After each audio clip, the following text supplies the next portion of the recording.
Oke, halo semuanya.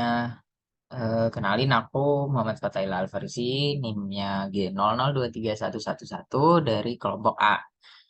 Oke, jadi ini bagian dari eh, penjelasan materiku tentang eh, kan ada seorang pria datang dengan keluhan eh, nyeri dada. Nah, pada regio epigastrika yang menjalar hingga ke tenggorokan. Nah, kita di sini ingin bahas tentang anatomi-anatomi yang berperan di secara anatominya yang berperan pada keluhannya orang itu ada organa esofagus dan organ gaster. Oke, jadi kita masuk ke organ esofagus yang pertama. Esofagus itu adalah saluran yang terdiri dari otot otot baik otot skelet di bagian sepertiga atas, kemudian di sepertiga medianya itu dia terdiri dari otot skelet dan otot polos campuran gitu. Kemudian di pars bagian sepertiga inferiornya itu dia terdiri dari otot polos saja.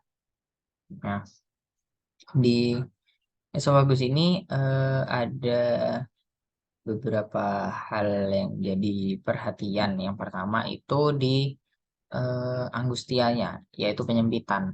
Penyempitannya yang pertama itu di atas, di ya karena ada musculus cricopharyngeus yang itu eh, yang ada di sekitaran sini, ya. Hmm. Oh, di vertebra cervical 6. Nah, kemudian angustia media itu dia di arcus aorta dan eh, ini dari di depannya ada bronchus thoracical constriction, ya.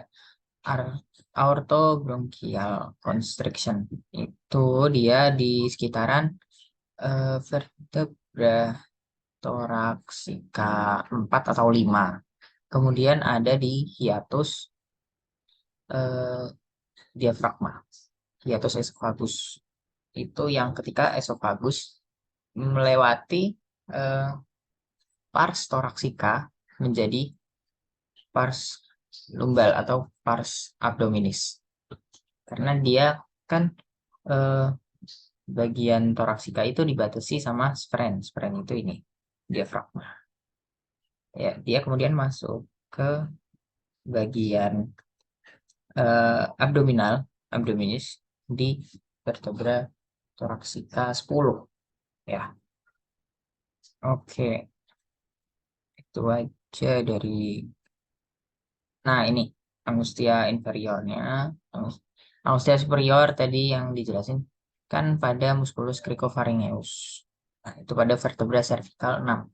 Kemudian ada angustia media itu vertebra thoracica 4 atau 5, kira-kira segitu. Kemudian ada angustia inferior itu di vertebra thoracica 10. Saat dia melalui hiatus esophagus. Nah, di sini. Oke. Di esophagus itu di dalam sini ada namanya lower esophageal sphincter. Lower esophageal sphincter ini eh, dia fungsinya untuk menahan makanan agar tidak naik lagi ke esophagus. Karena kan kalau makanan udah masuk ke gaster nih, udah masuk ke gaster, udah dicerna, kan otomatis dia asam.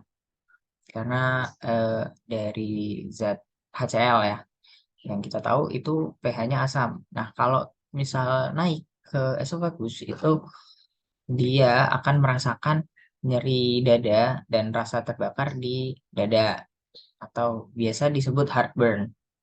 Itu karena eh, asam dari gaster itu naik ke esophagus yang dimana kalau esophagus eh, maksudnya naik dari abdominas, nah kan dia naik ke pars thoracica. Pars thoracica di situ kan ada jantung, ada eh, organ kardiorespirasi. Itu kan biasanya kita sebutnya heartburn. Oke, gitu. Ini kalau kita lihat dari eh, sisi lateralnya, ini mediastinum itu artinya di antara paru-paru, di antara itu kita lihat di sini. Nah, di sini kan angustia superior, di sini ada angustia inferior, angustia media, sorry. Di sini ada angustia inferior. Di sini diafragma, di sini arcus aortanya, gitu. Dan di sini ada musculus cricopharyngeus. Oke, kita sebentar. Aku mau jelasin juga kalau misal ada perlemahan atau eh, dia kurang bereaksi, muskulus eh, di sini di muskulus sphincternya ini itu akan menimbulkan GERD atau gastroesophageal reflux disease yang artinya sphincter lower esophagus ini tidak bisa menutup dengan sempurna gitu. Kemudian kalau di sini ada ligamentum eh, sphrenicus, ligamentum diafragma ya. Itu kalau dia melemah, misal kenapa-napa, ini gaster itu bisa naik menjadikan dia hernia atau tidak pada tempatnya gitu. Itu juga bisa menyebabkan nanti eh, GERD juga yang berakibat ke lemahnya musculus sphincter di sini. Oke. Ya, kita masuk ke gaster. Nah, gaster ini kan dibagi menjadi tiga ya. Pars cardiaca, pars fundus, eh iya, pars cardiaca, terus kemudian ada fundusnya, ada papusnya, dan ada piloricum, pars pilorik. Nah, pars fundus ini biasanya diisi oleh gas atau kantong udaranya ya. Nah, kemudian kalau makanan masuk ke sini, nanti dia akan kita lihat di sini aja. Nah, di sini. Nah, ini kan ada pars cardiaca. Makanan ini tuh masuk ke sini, set gitu. Nah, kemudian dia dicerna dengan eh, mekanisme mekanik ataupun mekanisme kimiawi. Ini yang aku jelasin tadi. Phrenicoesophageal ligamen ini yang membantu dia memfiksasi agar tidak terjadi hernia gitu. Nah, kemudian di lambung itu juga ada rugae atau lipatan-lipatan gaster. Lipatan-lipatan gaster ini adalah efek dari kalau eh, gaster ini nggak ada isinya, dia kan otomatis mengkerut, mengecil. Makanya kalau kita pas makan banyak gitu, nanti eh, ruge-ruge ini akan melebar. Jadi tekanan di gaster itu tidak meningkat, sedangkan ukurannya meningkat gitu. Oke, kemudian turun, makanan akan turun ke pars pylorus. Di sini ada sphincternya juga. Nah, sphincternya ini berfungsi untuk mengeluarkan mukus, mengeluarkan kimus dari gaster ke duodenum. Nah, kenapa ada sphincternya ini? Kalau gaster ini nggak ada sphincternya, misal makanan masuk, terus makanan dicerna, jadi kimus kan. Nah, posisinya itu masih asam, asam kan, asam. pH-nya mungkin 1 atau 2 ya, pokoknya pH-nya asam nih. Terus makanan masuk semua nih, digerojokin ke dalam duodenum. Ya, itu juga bisa nyebabin eh, ulcer. Ulcer tuh kayak peradangan, ya. Peradangan dia kayak bolong-bolong karena terlalu asam, sedangkan di sini di duodenum itu tidak bisa mengkondisikan asam yang terlalu rendah. Nah, makanya di sini tuh nanti ada hmm, mekanisme untuk menaikkan pH gimus itu di duodenum ya. Kita nggak bahas itu di sini, jadi kita lanjut aja ke neurovaskularisasinya. Nah, kita balik lagi ke esofagus tadi. Esofagus itu di inervasinya berbeda-beda dari bagian-bagiannya. Kalau sepertiga superior itu dia dari ramus esophagealis dan dari arteri tiroidea inferior. Oke, coba. Nah, ini di sini. Dia kan pars atas ya, cervicalis di sini. Ada arteri tiroidea inferior, kemudian dia dari ramus. Nah, ini ramus-ramusnya, percabangan-percabangannya gitu. Kemudian yang sepertiga medianya itu dia dari aorta descendens thoracica gitu. Nah, di sini dan arteriale bronchialis dextra et sinistra. Nah, ini arterinya di sini dextra, yang ini superior sinistra. Ini aorta descendingnya. Kemudian yang sepertiga inferiornya itu dia diinervasi dari arteri gastrika sinistra. Dia akan udah masuk ke bagian lumbal, itu dia dekat dengan gaster.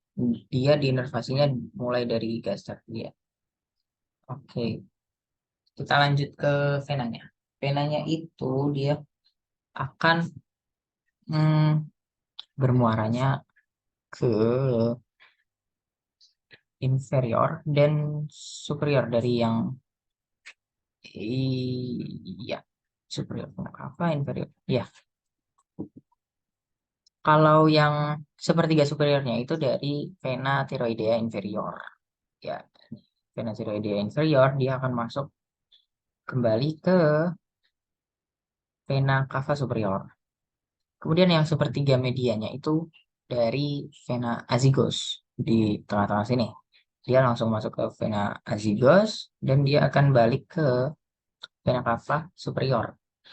Nah, yang sepertiga inferiornya ini itu kan dari vena gastrika sinistra. Nah, ini vena gastrika sinistra yang dimana dia akan masuk ke ini, masuk ke vena porta. Oke. Nah, masuk ke vena porta kan dia akan dibalikan, dimasukkan, maksudnya bermuaranya lagi ke vena cava inferior. Nah, anastomosenya kalau terjadi sumbatan atau hipertensi portal itu kan eh, misal hatinya ini dia tidak bisa menampung banyak eh, darah karena kan sistem gastrointestinal itu dia semua kebanyakan iya semua muaranya itu dia akan masuk ke liver dulu, maksudnya ke hepar, baru dia akan disalurkan lagi ke peredaran sistemik tubuh. Nah, kalau misal eh, heparnya ini dia mengalami fibrosis. Fibrosis itu dia terlalu banyak jaringan ikatnya. Nanti dia akan mengeraskan. Itu menjadikan sirosis hepatis yang dimana nanti vena-vena ini akan mencari jalur lain. Darah-darah ini akan mencari jalur lain kan. Kemudian kalau misal hmm, vaskularisasi, vaskularisasi vena yang dialiri darah itu akan mencari jalan lain ke lewat eh, vena-vena yang ada di sepertiga inferiornya ini, yang ada di lower sphincternya gitu kan. Nah, itu bisa nyebabin varises, varises esophagus. Karena esophagus ini enggak, karena kalau kita tahu vena nih, vena kan kecil nih, tapi misal dilaluin sama banyak darah nih tiba-tiba, gitu. Nah, ya berarti kan nanti dia terlalu terbebani. Nah, itu bisa mengakibatkan varises esophagus. Gitu. Oke, kita lanjut aja ke inervasi dari esophagus. Nah, inervasinya itu kalau yang parasimpatisnya itu dari nervus vagus, nervus cranial ke 10 ya. Kemudian yang simpatisnya itu dari truncus sympathicus dan nervus planicus majus. Ini dia langsung ke kranium. Nah, ini bisa kita lihat juga yang vagus 10. Nah, inervasinya parasimpatisnya itu. Nah, oke. Kemudian kita akan bahas neurovaskularisasinya dari Gaster. Nah, Gaster ini divaskularisasi oleh arterinya banyak, tapi dia berasal dari truncus coeliacus. Ya, ini kan truncus coeliacus. Hmm. Nah, arteri-arterinya ini ada apa aja? Arteri gastrika sinistra, kemudian arteri gastrika dextra, gastrika brevis, ya ini brevis. Kemudian ada gastromentalis sinistra, gastromentalis dextra, dan gastrika posterior. Tapi nggak kelihatan sih, nggak begitu kelihatan. Ya, oke. Kemudian venanya itu dari dia akan kembali ke pastinya sistem portal. Nah, sistem portal itu nanti dia di vena dari gastrika dextra, gastrika ini gastrika sinistra, ini gastrika dextra. Kemudian dari ini di sini dia akan balik ke sini, terus dia akan ke sini sistem vena porta. Dia dari gastrika brevis.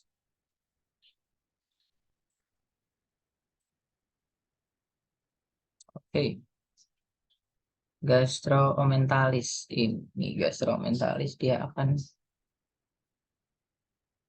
mesenterica superior. Oh iya, oke baik. Kemudian kita lanjutkan ke inervasinya dari gaster. Nah, inervasinya gaster itu yang parasimpatisnya ini warna hijau nih. Nih. Kemudian yang simpatisnya dari warna kuning nih. Iya, dia simpat parasimpatisnya pasti ya. Semua eh, organ gastrointestinal itu dia diparasimpatisi oleh nervus vagus. Nih,